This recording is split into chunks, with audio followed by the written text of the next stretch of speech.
Are you exhausted from the daily mealtime battles with your picky eater? Like most parents that we've talked to, you've probably tried everything from hiding vegetables in smoothies to reward charts to the just one more bite negotiation. If you've been reading on Google and talking to doctors and professionals and getting opinions from other parents, but you haven't quite found the right thing, that's what this video is for. You see, the real root cause of your child's picky eating likely isn't a behavior issue. It's not that they're trying to be defiant, but in fact, what we find in our office is it's often an underlying nervous system issue. It's a nervous system that's stuck in stress mode, in fight or flight. Now, studies show that up to 22% of children deal with picky eating, and 40% of those go on to remain picky for 2 years or longer. As a parent, that's a long time to try to be negotiating with your kiddo. So I want to dive in what most doctors aren't telling you, because picky eating has less to do with stubbornness and behavior and more to do with an overwhelmed nervous system. Specifically, what we see is a nervous system that's stuck in sympathetic dominance. It's also known as the fight or flight mode or the stress mode. And what happens is if a child's nervous system, especially if things are off up top in their neck, and I'll explain here more in a moment, if that area of their nervous system gets stuck in fight or flight mode, it can trigger three main things that I'm going to go into here in a moment. But all in all, when a nervous system is feeling stressed, it wants to avoid things more. So sensory overwhelm happens. And a nervous system starts to crave now things that are easy to eat, simple carbs and sugars, because their brain says, I need something easy and I have all this stress in my body. I need to feed it with carbs and sugar. And while we love our child to eat their vegetables and eat whole foods, they often start to crave crackers and chips and candies because that's what gives them that rush. So, of the three things then we're going to dive into here, number one is sensory processing challenges. When a nervous system is stuck in fight or flight, and when this area of the nervous system gets off, it starts to bombard their brain with an overwhelm of sensory information. This makes little things become very noisy for their brain. Take little Carolyn, for example. When she started to see us, mom and dad said, yes, she was a picky eater. She also didn't like to wear socks. And as a result, her behaviors and emotions got really intense very quickly. As we worked with her, what parents noticed is, she can put socks on easier, behaviors are calming down, and she started to explore new foods. This is because as we took her nervous system out of fight flight, her sensory system became calmer and it could handle different textures of foods.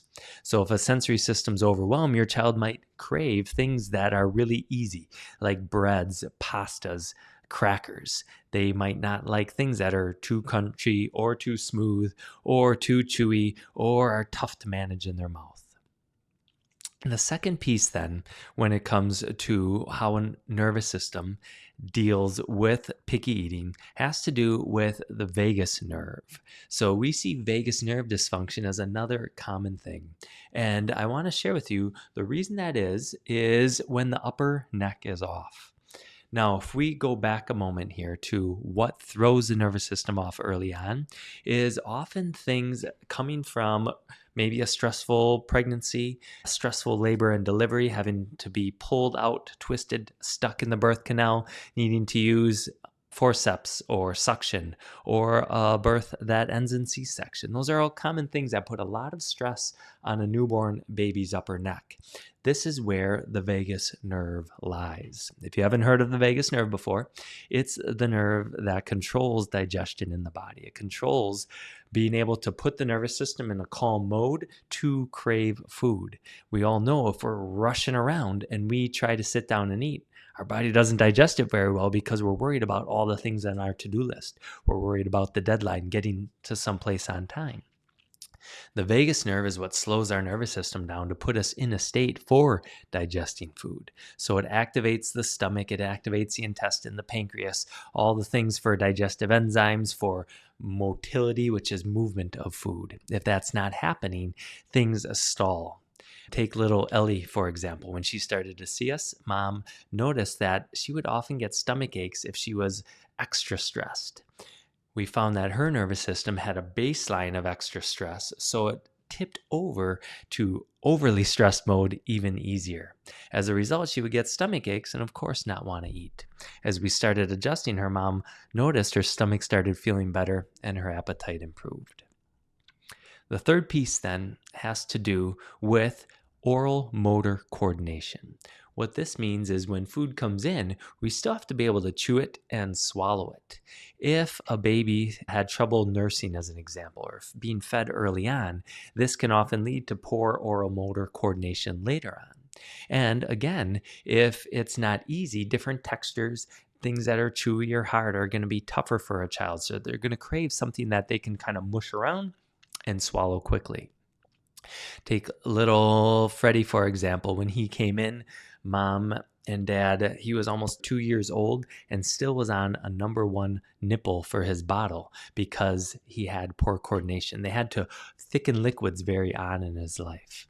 Or take little Addie. When he came in, he was, mom said, like really averse to food. So he had a sensory piece, but he also would like put food in and just let it sit there. His brain didn't know how to coordinate his tongue and his jaw and his lips and his cheeks to be able to chew it and swallow it. Once we started adjusting him, all of a sudden mom said, not only is he eating more, but she can see this motion happening because he knows what to do when it comes in.